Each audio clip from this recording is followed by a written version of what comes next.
We challenge you to find a better villa at just rupees 1.29 crores in Kelambakam, Moyamar.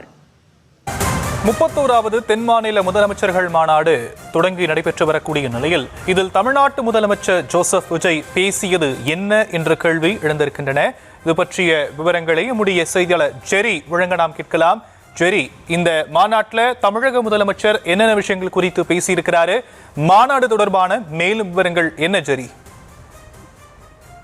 தென்மண்டல குழுவின் 31வது கூட்டத்துல தமிழ்நாடு முதலமைச்சர் Joseph Vijay பல்வேறு கருத்துக்களை பேசியிருக்கிறார். அதுல முக்கிய கருத்துக்களை பார்த்தோம்னா, தென் மாநிலங்கள்ல இணைந்து இந்தியாவினுடைய மொத்த உள்நாட்டு உற்பத்தி 30% அதிகமான பங்களிப்பை வழங்க வேண்டும் என்றும், அதே போல போதைப் பொருள் தடுப்பு மாநிலங்களை ஒன்றிணைக்க வேண்டும் என்றும் கருத்துக்களை தெரிவித்திருக்கிறார். அதாவது ஆன்லைன் விற்பனை, சட்டவிரோத விநியோகம் மற்றும் மாநிலங்களுக்கு இடையேயான கடத்தல் மூலம் போதைப் பொருள் இளைஞர்களை சென்றடைவது கவலைக்குரியது என்றும் தெரிவித்திருக்கிறார். அதனைத் தொடர்ந்து மாநிலங்கள் ஒருங்கிணைந்து உளவு தகவல்களை பகிர்ந்து கொண்டு போதைப் பொருள் கடத்தல் வலையமைப்புகளை ஒடுக்க வேண்டும் என்றும் தெரிவித்திருக்கிறார்.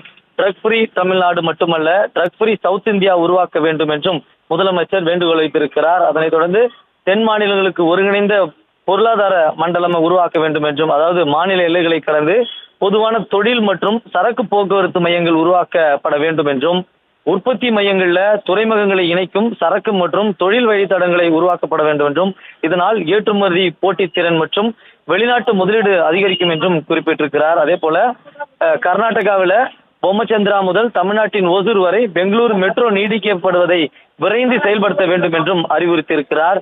இது தென்னிந்தியாவினுடைய முக்கியமான மாநிலங்களுக்கு இடையேயான மெட்ரோ இணைப்பாக அமையும் என்றும் முதலமைச்சர் விஜய் குறிப்பிட்டிருக்கிறார். மேலும் கடல் பொருளாதாரத்திற்கு முக்கியத்துவம் அளிக்க வேண்டும் என்ற கருத்தையும் தெரிவித்திருக்கிறார். துறைமுகங்கள், கடலோர கப்பல் போக்குவரத்து, மீன்வளம், கடல் சார்ந்த தொழில்கள், கடல் சார்ந்த சேவை, கடலால் சார்ந்த சுற்றுலா ஆகியவற்றை ஒருங்கிணைத்து ப்ளூ எக்கானமியை வளர்க்க வேண்டும் என்றும், 1076 கிலோமீட்டர் நீள கடற்கரையை கொண்ட தமிழ்நாடு தென் மாநிலங்களுடன் இணைந்து செயல்பட தயாராக இருப்பதாகவும் தெரிவித்திருக்கிறார். அதே போல மக்கள் தொகை கட்டுப்பாடு, மனிதவள மேம்பாடு, நிதி ஒழுக்கம் ஆகியவற்றில் சிறப்பாக செயல்பட மாநிலங்கள் பாதிக்கப்படக்கூடாது என்றும், சிறப்பு சலுகை கேட்கவில்லை, நியாயமான மற்றும் சமமான அணுகுமுறையே கேட்கிறோம் என்றும் இந்த கருத்தை தமிழ்நாடு முதலமைச்சர் இந்த கூட்டத்தில் முன்வைத்திருக்கிறார்.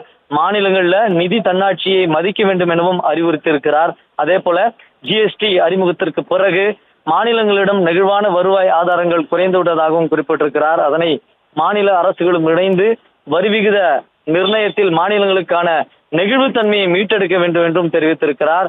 குறிப்பாக கீழ்நிலை மாநிலங்கள்ல நியாயமான நீர் உரிமையை பாதுகாக்கப்பட வேண்டும் என்றும், உச்சநீதிமன்ற தீர்ப்புகள், நடுவர் மன்ற தீர்ப்புகள் மற்றும் சட்டப்பூர்வ அமைப்புகளின் முடிவுகள் முழுமையாக நடைமுறைப்படுத்த வேண்டும் என்றும் குறிப்பிட்டிருக்கிறார். அதாவது காவிரி, முல்லை பெரியார் தொடர்புடைய கருத்துக்களை முதலமைச்சர் இந்த கூட்டத்தில் பேசியிருக்கிறார். முதலமைச்சருடைய பேச்சில் மிக முக்கிய கருத்தாக இதை பார்க்கப்படுகிறது. காவிரி விவகாரத்துல உச்சநீதிமன்ற தீர்ப்பும் காவிரி நீர் மேலாண்மை ஆணைய முடிவுகளும் உரிய நேரத்தில் அமுல்படுத்த வேண்டும் என்று அறிவுறுத்தியிருக்கிறார்.